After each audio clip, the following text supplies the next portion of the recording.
ADHD Rewired, episode 447. This is the podcast for those of us with really good intentions and a slightly wandering attention. I'm Eric Tivers. I'm a licensed clinical social worker by training and a coach by design. I'm your host, and I have ADHD. ADHD Rewired is more than just a podcast. We are a community. We are wired for connection, and you are not alone. Go to ADHDrewired.com to learn how you can join us in our free and secret Facebook group. Get additional resources for every episode, including links to any resources we mention on today's show. You can support us on Patreon, sign up for our email newsletter. You can request podcast postcards to distribute to your clients and support groups. Learn all about our award-winning coaching and accountability groups. You can co-work with us in our Adult Study Hall virtual membership community. You can do all of these things by going to our website at ADHDrewired.com. We know that starting is the hardest part, so let's get started.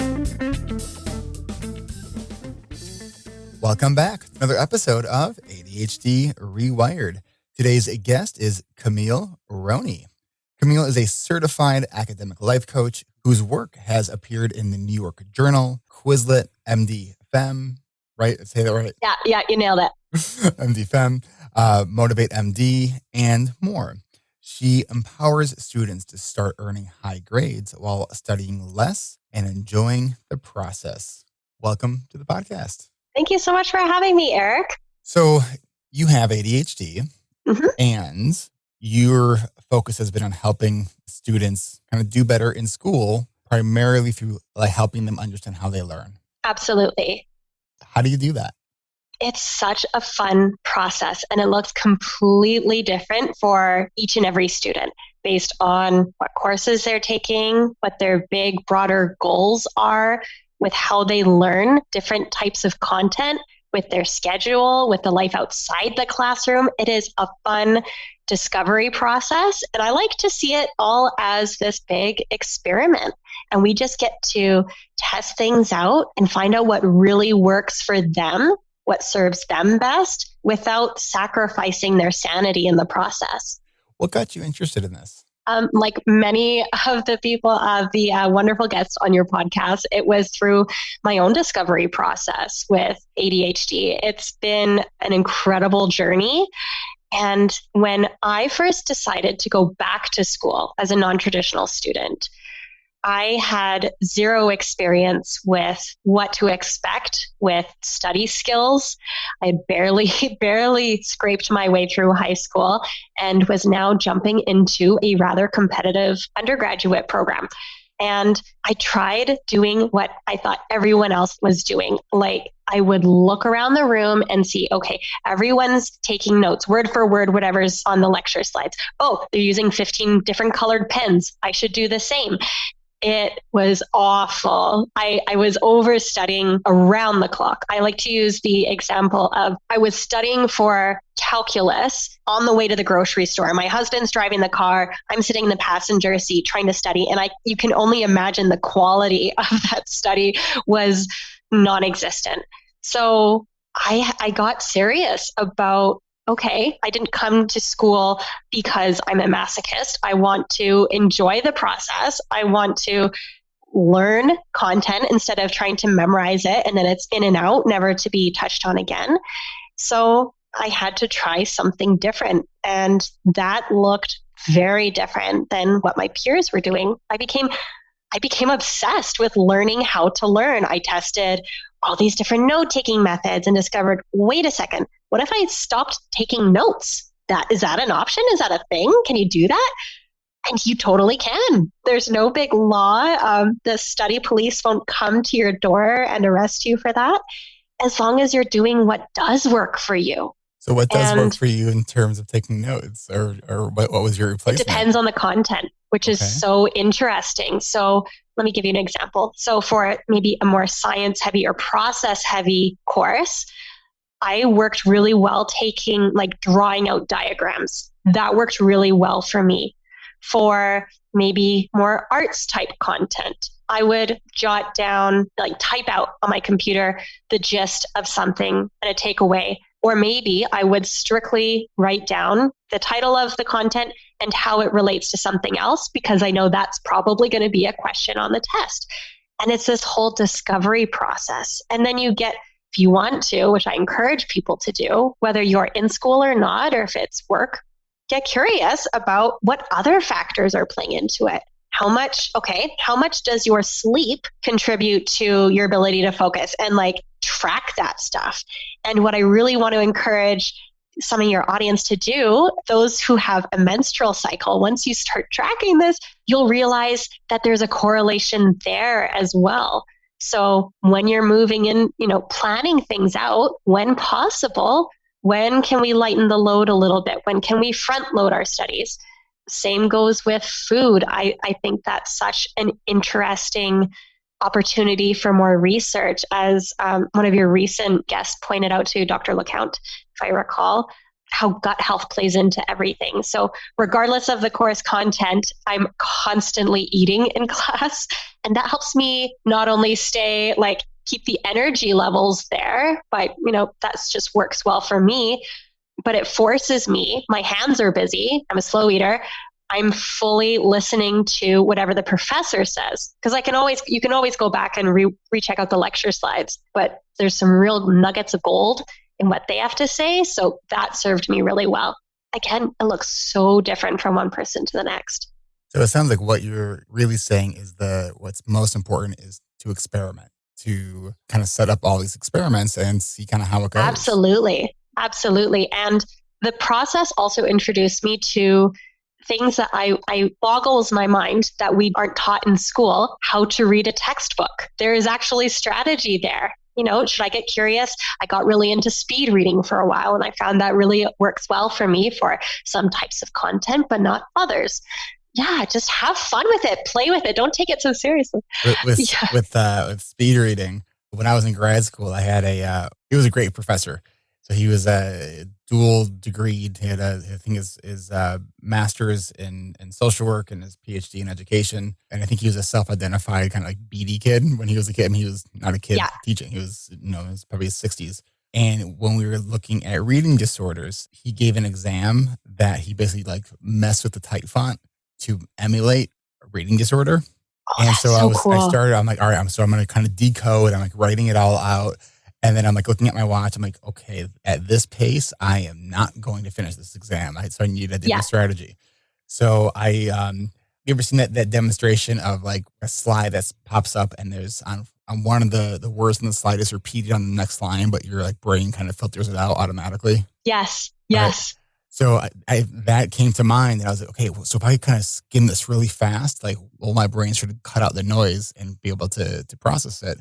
And I was able to do it that way better. But I find so interesting, sometimes I can do a kind of a quick scan of the page and grasp most of what I'm getting. But then other times, nope, that part of the brain is not working today. Yeah, absolutely. And it's so true. It changes with the content. Like how you read a romance novel is going to be very different than how you read a chemistry textbook. And it's going to change on, time of the day. What did you eat? How are you feeling? Where does your mind want to go to? So many factors. So what are some other ways that you help people learn how they learn? I encourage curiosity beyond how do you like to learn. I like to use a method that I like to call value-based time blocking. And this is something that I believe one of your guests has spoken to as well, which is finding out what's really important to you. And ideally, your schedule, your calendar should be a direct reflection of that. It doesn't matter so much the quantity of time that you spend. For example, if family is the most important thing to you, you don't have to spend 8 hours a day with family and only an hour at work, unless that serves you best, rock on. But it should be the quality of time. And because you're really leaning into that, I invite people to consider, okay, how does this course that I am dragging myself to show up for, how does this tie into my bigger values? How can you tie that? Get creative, get curious. There's always a way that you can make things really matter to you. And then you're relying so much less on fleeting motivation. It gets to come back to the big picture. And I also really encourage people to when you're hitting up against like ADHD is just seems to be kicking your butt. You're making it this big thing. I can't blank because of this. Don't make academia your playground then. Now is not the right time. If you're really struggling to stay focused while working, don't push it just yet. Really start experimenting. Let the life outside of school, work, whatever else you got going on, let that be the training arena. So what that may look like earlier on, before I started really getting into all this and finding out what worked well for me, I'm going to use the example of filling up a water bottle. It sounds like one task. It's actually a series of many tasks, right? We've got to take off the lid. We've got to walk to the water station. You've got to pour the water, put the lid back on. Okay. For a lot of your audience, they may be able to relate. Yeah, you also take on a million other tasks between those tasks, and it takes you like 15 minutes to actually fill up the water bottle because you stopped you're doing so much task switching.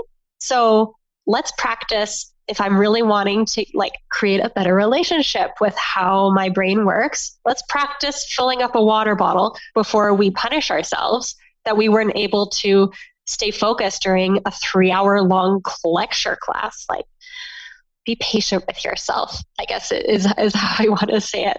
So I imagine that when people are coming to you, it's probably not because they're doing well and they want to just do better. They're probably struggling. Yeah. So Yeah. when you have students that come to you, like they're probably struggling already. Big time. So where do you start with them?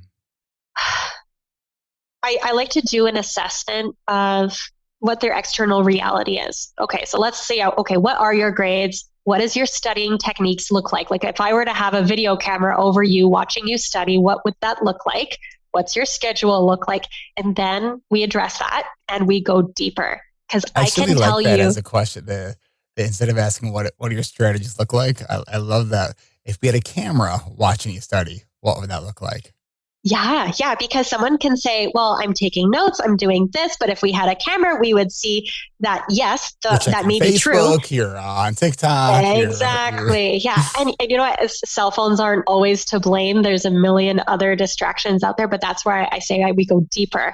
Because anyone can give you all the study strategies in the world about how to physics, for example. But if when you sit down and you open that textbook, you're telling yourself, I suck at physics, I can't read a single paragraph without whatever happening, you're going to create that evidence for yourself.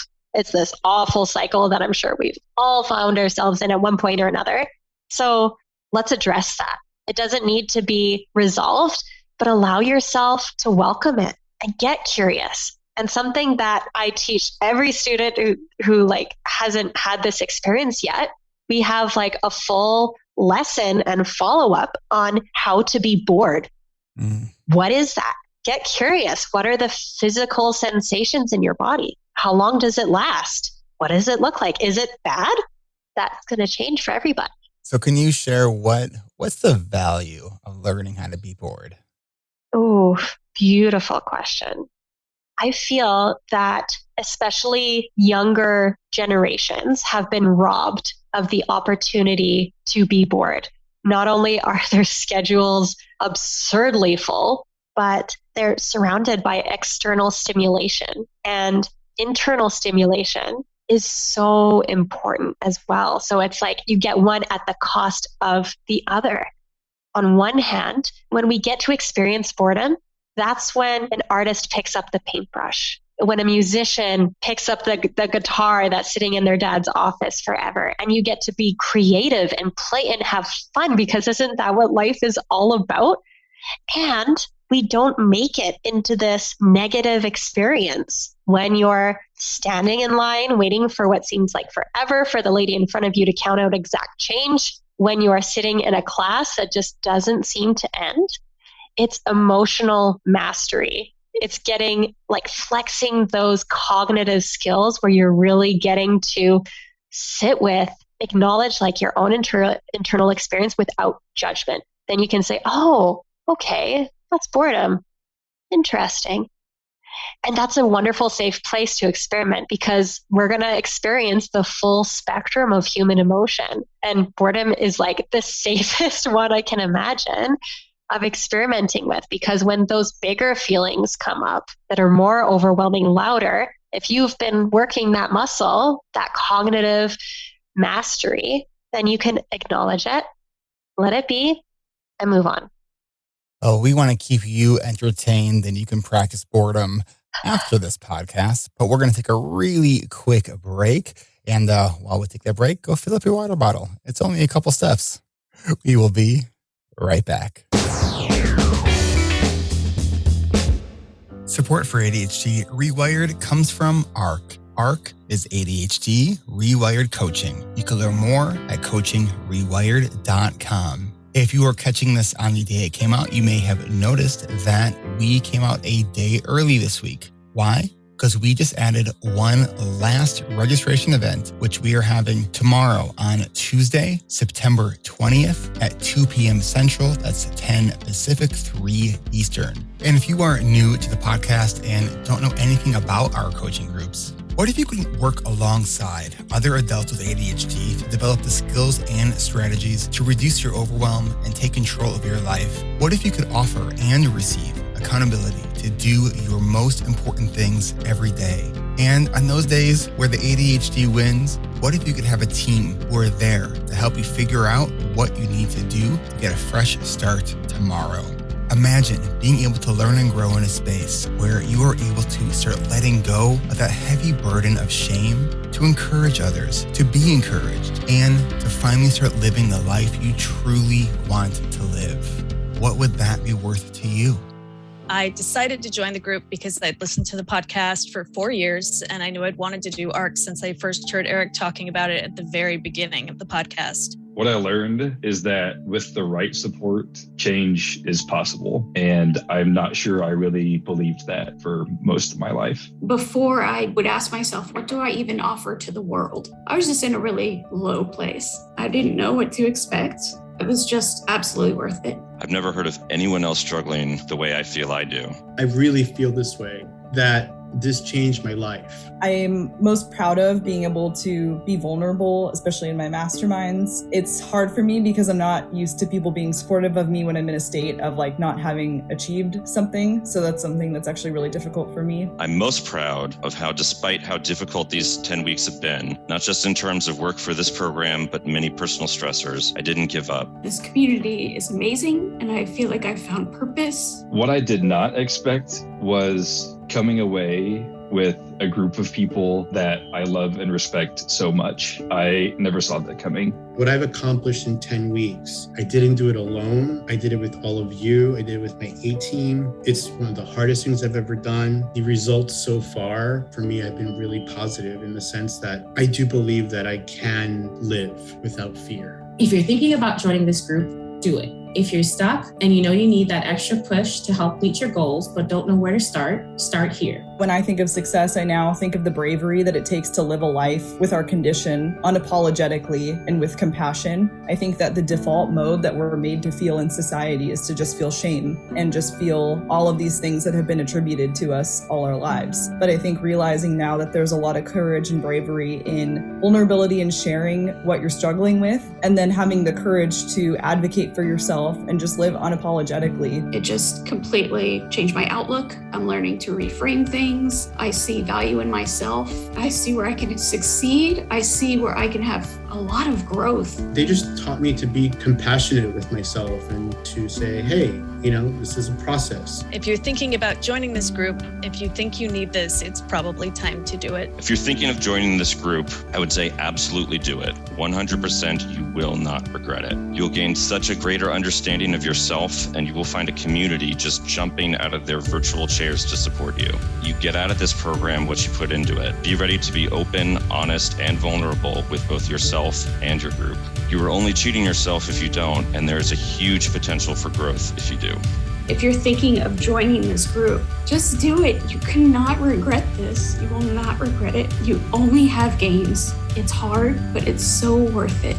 If you're sick and tired and ready to try something different, and you can fully commit to 6 to 7 hours a week for our 10 10-week intensive coaching program working beside other adults with ADHD who truly understand the challenges we face, then this is the coaching group you've been looking for.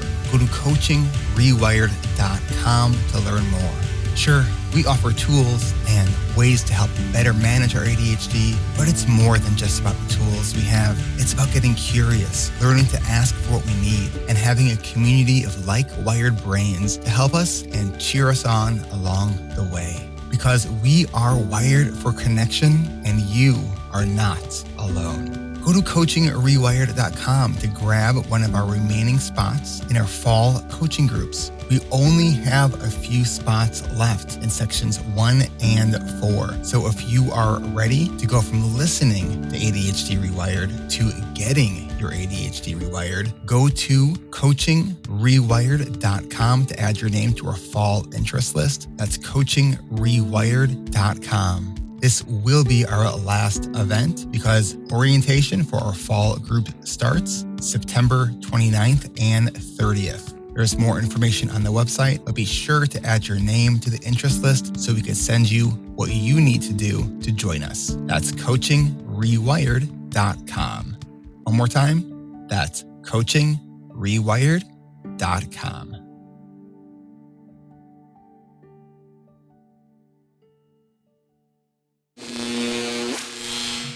All right, we are back. So right before the break, we're talking about sort of the value of boredom.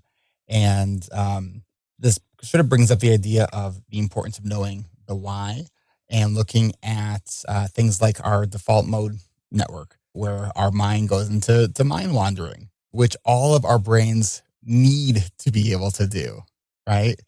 So I know for myself, for lots of people with ADHD, reading can be a big challenge because every single word is an idea to spark another potentially unrelated thought to what you're reading.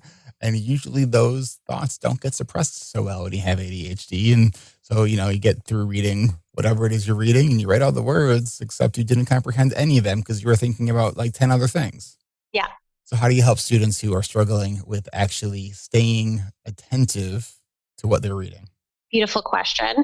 I encourage them to go, whatever their starting point is great, but at maximum, no further than a paragraph out of a textbook or a single lecture slide at most, without asking themselves the question, how would my professor test this content?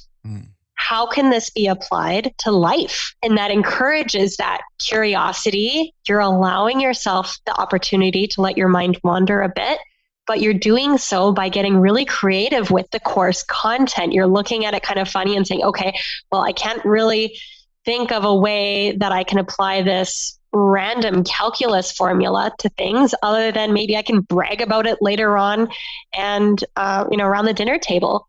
Great. And then you come back to that. And the beautiful thing about that is you're front loading the studies a little bit. You're taking your time. The more you do this, the better you get, the quicker the process.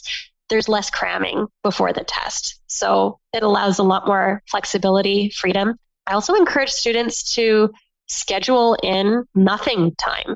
Let your mind wander. Or if it's constantly wandering to the same topic again and again, like you've got a legitimate problem or something's coming up, give yourself a break. Maybe that's a sign that you need to walk around a little bit, go use a washroom, like give yourself that space as long as you come back to it, right?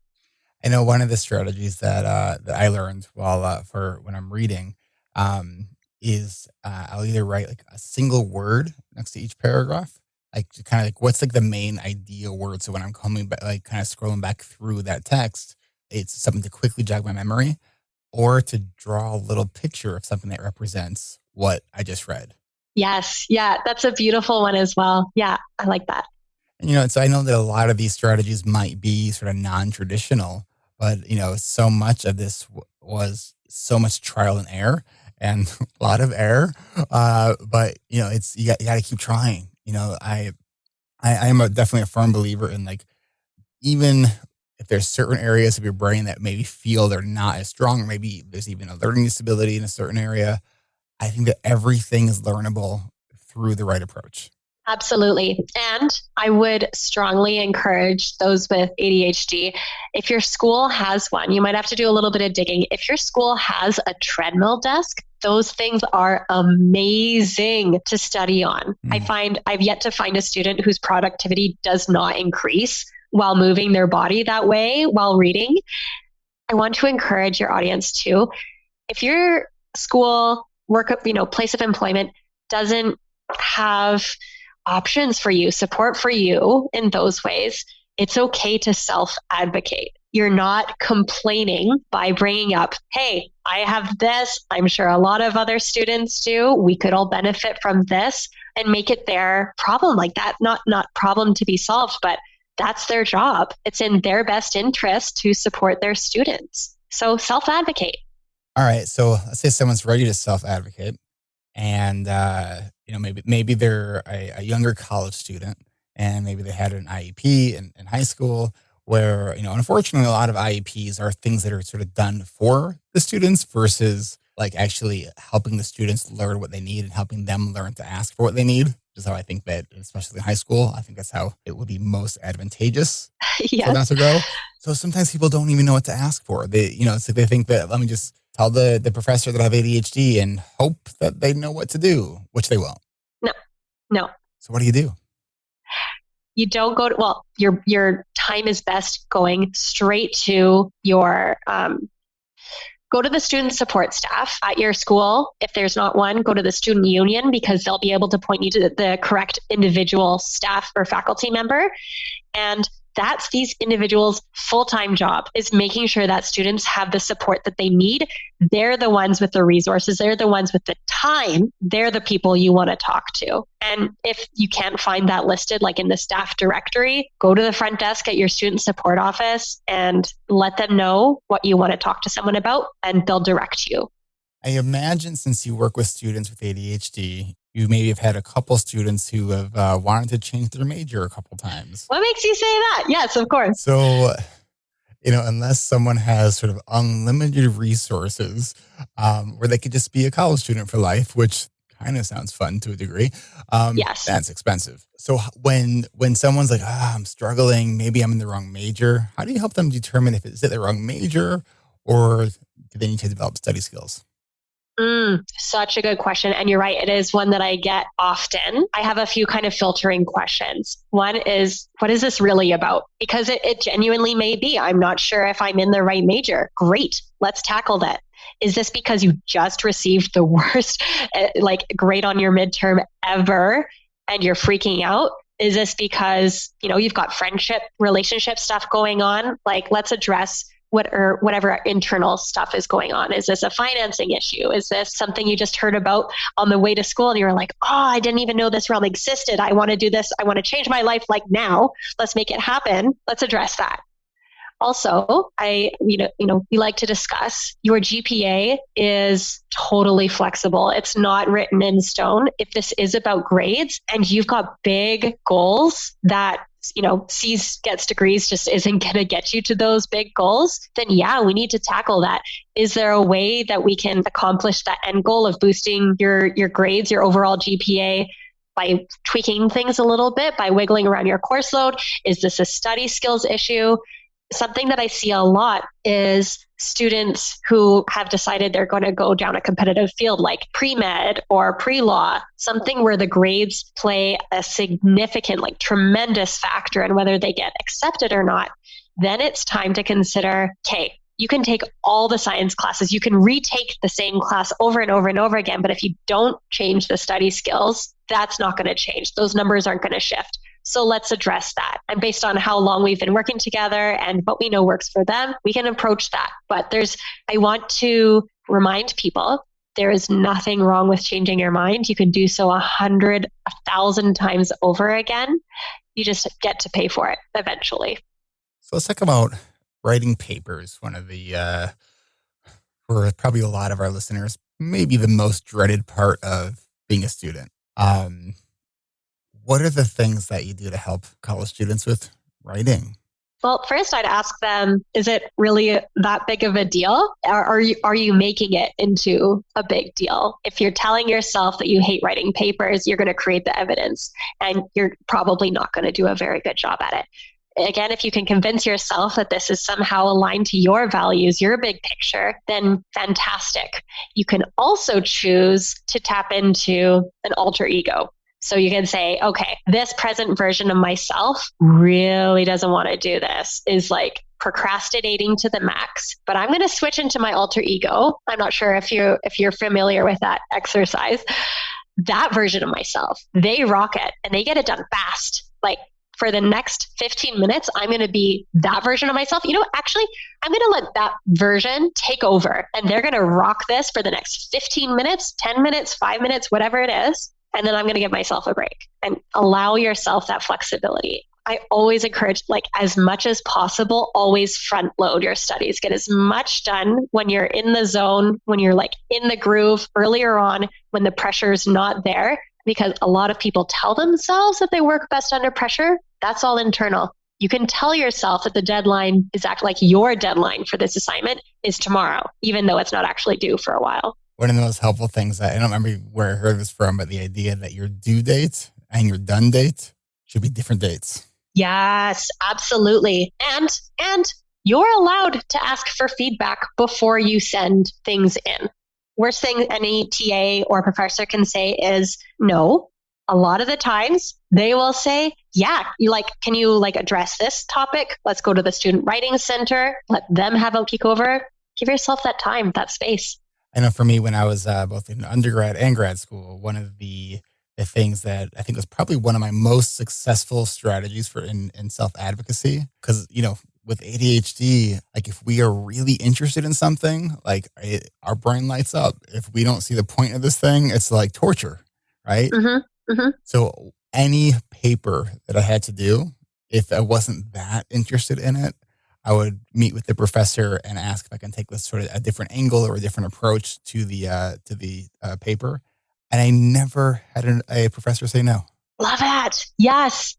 I've done the same before too. And it is so good. Such a difference, doesn't it? And not only that, when you do that, it shows the professor that you're actually interested in learning, which I'm telling you, your professor will be thrilled about, because there's lots of students that they're dealing with that are just there to get the grades and are just memorizing the answers for the test and aren't really engaged in the learning, right? And that's kind of one of the other sort of mindset shifts I think is so important, that it was important for me. I stopped caring about grades and just started focusing on learning. And by doing beautiful. that, the grades followed. Yes. And I want to speak to the other benefits of going to your teacher and having that conversation. That's a beautiful starting space to really foster that relationship with them. Maybe they get to become a mentor. Maybe that's your letter of recommendation when you apply for schools later on down the road. Maybe they hire you as a research assistant. There are so many opportunities for you there by starting that conversation with them. So as someone who has always struggled with writing myself, I've worked with people who they would like to go back to school, get a master's degree, get their PhD, but the knowing how much more writing is going to be involved in the higher levels of education you go after. I know for a lot of people, it holds them back from obtaining that sort of next level degree, right? I mean, it's I love the idea of writing a book. I don't know if I can ever imagine myself actually doing that, because that involves writing. Unless I would work with a ghostwriter that can ask me all the questions and get all my thoughts out. Yeah. You can't, in life, you can hire a ghostwriter. Do that in college, and they call that plagiarism and cheating. Yes. I'm curious if you've ever tried voice to text apps, and that's kind of you're starting your foundation. Almost always. Ground. Fantastic. Yeah. Another approach that I encourage, with any problem, is when you find yourself hitting that barrier, ask yourself, is this really a problem? You can decide that something's not a problem. Okay, I hate writing. I don't want to do this. Okay, not a problem. Still going to do it. And that just allows that resistance, appreciate, allow the resistance to present itself, let it be heard, do the thing anyways. I know it is sort of and this I think is almost more true in high school and even at middle school. is that part of the key to success is being able to master the boring, which is so sad. I agree. So let's do this. Let's take a really quick break. And when we come back, I'd like to ask you a little bit about perfectionism. Ooh. So we will be right back. Support for ADHD Rewired comes from Adult Study Hall at adultstudyhall.com, the virtual co-working community and body doubling community where people with ADHD are working together to get things done. From our weekly guided sessions, also known as Adult Study Hall Plus or ASH Plus, to our 24/7 drop-in room, there are plenty of ways that you can utilize the power of real-time accountability to get your to-dos from do to done. It's only $19.99 a month, and it is free for the first week to try. Go to adultstudyhall.com to learn more about our ASH Plus sessions and everything else that we are offering in Adult Study Hall. Come work with us at adultstudyhall.com.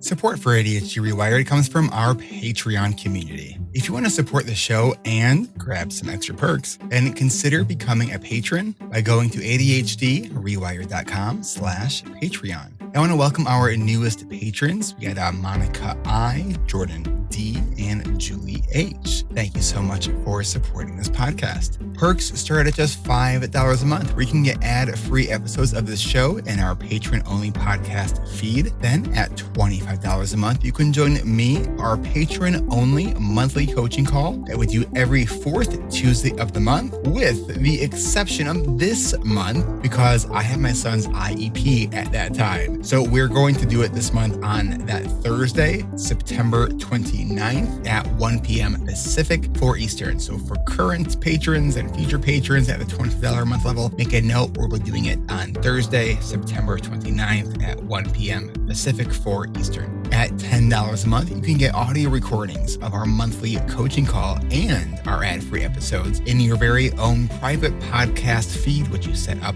through Patreon. And did you know that you can get about 1 month free on Patreon when you choose to pay for 1 year at a time instead of month to month? If it's in the cards for you right now and you want to support the work that we are doing, consider becoming a patron. Thank you for helping us to continue helping other ADHD brains around the world, because we believe no person with ADHD should feel alone. Consider becoming a patron and find all the perks at adhdrewired.com/Patreon. That's adhdrewired.com/Patreon. And thank you so much.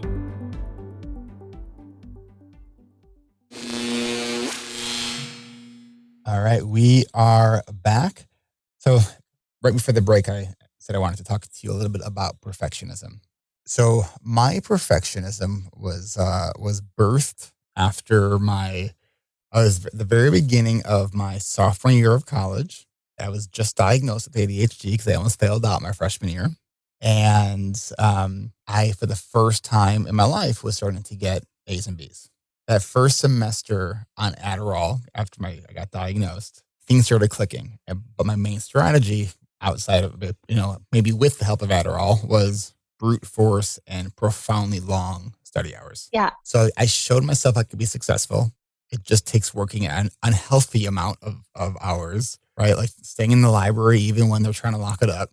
And because of that, I think I had put so much pressure on sort of continuing that success that it, in a lot of ways, I think it made me sick in some ways. So I had a semester, I think it was my junior year, that I had to take an incomplete for because I had some medical stuff going on. And I had a 3-page paper that I had to make up that following semester. And I had the worst due date that you can give somebody with ADHD.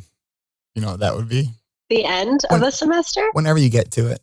Oh my gosh, no. I worked on this paper, this 3-page paper, and it was a great paper, 8 hours a day for an entire semester. No. Mm-hmm. Oh, Eric, I'm so sorry for you. I'm so sorry for old Eric, little Eric.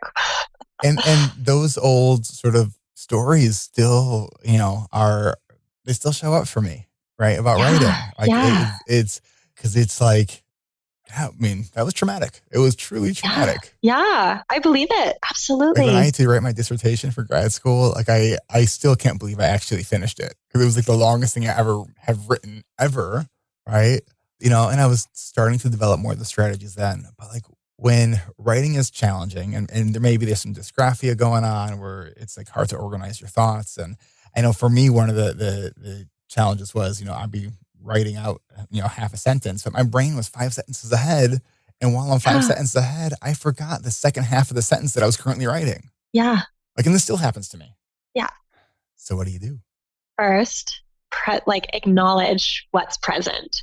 If your heart's racing and your mind is running so fast and it's coming at the cost of what's actually here, what's present, when your mind's in the future, give yourself some space, deep breath. It's so over.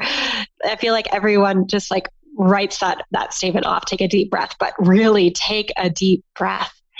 My first question for someone living with that is to ask them, what are you making that mean about yourself?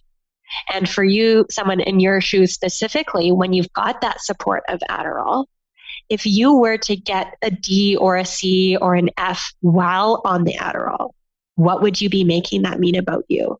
What I see in a lot of especially high achieving students is they are burning themselves out so hard, and they're doing it because, well, if I got whatever, lower than whatever exceptionally high level of success means to them, it's such an extreme. I'm worthless. I'm awful. I can't do this. I'm wasting my time. I'm costing my family, or I'm going to so much debt to be here. It is awful, an awful internal dialogue to be having. But when they get the A's, it's not huge celebration. Look at me, I'm fantastic. It's not even an acknowledgement. It's that existed. Okay, move on to the next. There's not even a celebratory moment of fuck yeah, I worked so hard. I did the thing. I got the results. It's so good. That's not landing for them. It's just going into this black hole of confirmation that you're doing something right. And because you were getting those outcomes, of course you were pushing yourself to burnout. And I can imagine that while you were studying those insane hours, you hinted at, you're not getting the sleep you needed. I doubt that you were getting the nutrition your body was begging you for. Oh, I beat the hell out of my body in college. I mean, ridiculous. Oh, for sure. I once pulled an all-weeker. You Why? don't need to do drugs to hallucinate if you do an all-weeker. No. Because I had a paper man. due that it was a 10-page paper that crashed the night before it was due. And I had to rewrite the whole thing. No. And it's so funny, sharing this with you. I'm this is 20 years ago. And it almost feels like it just happened. Oh, yes. That pit in my stomach of I remember going from the library to my room, putting in, remember floppy disks, putting in that disc into the computer and just seeing a row of those squares on the Word document where it's wait, what? Oh, no. Running back to the library to open the file that was on the desktop of that computer. And it was the same thing. It was gone. The whole thing. Oh my gosh. That is, okay. Have you read the book, The Body Keeps the Score? Yes. Oh, you're just the whole book just came back to me. Everyone should read it. Anyone listening, do you think that your professors want you to be sacrificing the way you were? Do you think when they put together that assignment or creating that midterm, that final, that they are saying, you know what? I want to people shouldn't sleep to be able to pass this? I mean, probably not, but I also felt here, we're all thinking of the exception. We're I know that sadist, chem prof, he was awful. I knew I wasn't the fastest worker, right? I wasn't a fast writer. And so it's I knew he was going to give me this extension, and he gave me it was on a Monday, and he gave me till the end of the week, Friday. And I had to somehow pull it off. And I pulled it off through lots of Adderall, Mountain Dew, and not sleeping. I mean, I still vividly remember those hallucinations that I was having while writing. Yeah. It was crazy.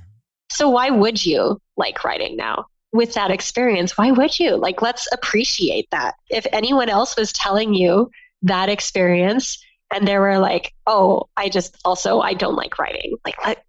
Let's appreciate that was an awful experience. That, you mentioned, your body had a physical reaction, a response to this memory that took place years ago. Let's give yourself some appreciation. Of course, that's difficult.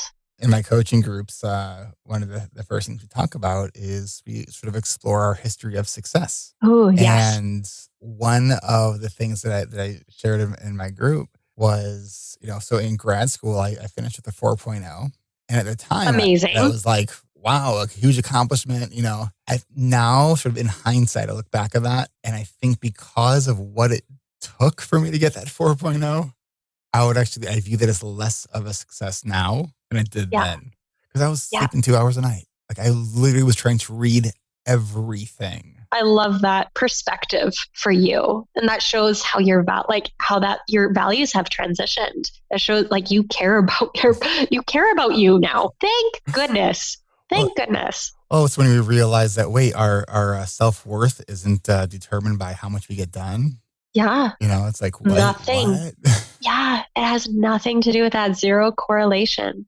So with all these issues, so we have, ADHD. Often ADHD comes with learning disabilities and other coexisting disorders. You got the sort of the stress from being in higher education, more anxiety, more depression. When someone is pursuing a highly competitive field like medicine or law, and they're really struggling, do you really work with them on all right, let's help you figure this out? Or do you work with them to maybe reevaluate, is this the right field? First, why are you doing this? Why are you putting yourself through this? A lot of traditional students are saying, well, I'm pursuing medicine because that's you get paid good and helping people. That sounds nice. Sure, why not? There are infinite ways to make money. There are infinite ways to help people. You're helping people by flipping burgers and providing them with food. So let's not trivialize that. If this is something that's really important to someone that they feel called for and these obstacles are coming up for them, let's address that. But it can't be from a place of scarcity or if I don't, then that means if I don't accomplish this grade, if I don't get accepted into this particular program, then that means something about me as a person or my abilities. Or if I can't accomplish them on the same timeline as everyone else. And by everyone else, how many of us have ADHD? How many of us have depression, anxiety, whatever you name it, life going on outside the classroom? Let's acknowledge that. And it comes back to your why, your values, because if it is important enough to you, you'll do the work, not just the academic work, but the personal work, because that's going to serve you later on. They don't make, pre-med classes difficult because med school is going to be easy. They don't make med school easy because being a doctor is going to be easy. They're setting you up for a particular pattern. They're setting up your expectations for whatever field you're going into. And it's okay to get 3 years into a 4-year degree and say, you know what, I would love to be a carpenter. Try it out. Worst comes to worst, you change your mind and you come back. Schools are always going to be around. There's no big timeline. There's no it's your life. Again, it should be pleasurable. You're allowed to have fun and experiment and try things out and change your mind infinite amount of times. What's that? Maybe there's a joke in there somewhere. I'll tell you in 3 weeks when I'm, trying to fall asleep, I'll think of a really good one. The undergrad student who's been there for 9 years, and they say, usually when you're in college for 9 years, they call you a doctor, but I'm just ADHD kind of deal. I don't know. And college is so freaking expensive now that, and it was expensive when I went, and it's doubled. I was in school. It's funny you say that. I literally took a screenshot yesterday of the 2021. Here, I've got a graph of the stats. Graphs always make great podcast material. Yes, visuals are always great on podcasts. Okay, let me tell you. 1969 to 1970, the average cost per year to attend university was $1,500. In 2020, the cost for that same level of education for 1 year is $32,417.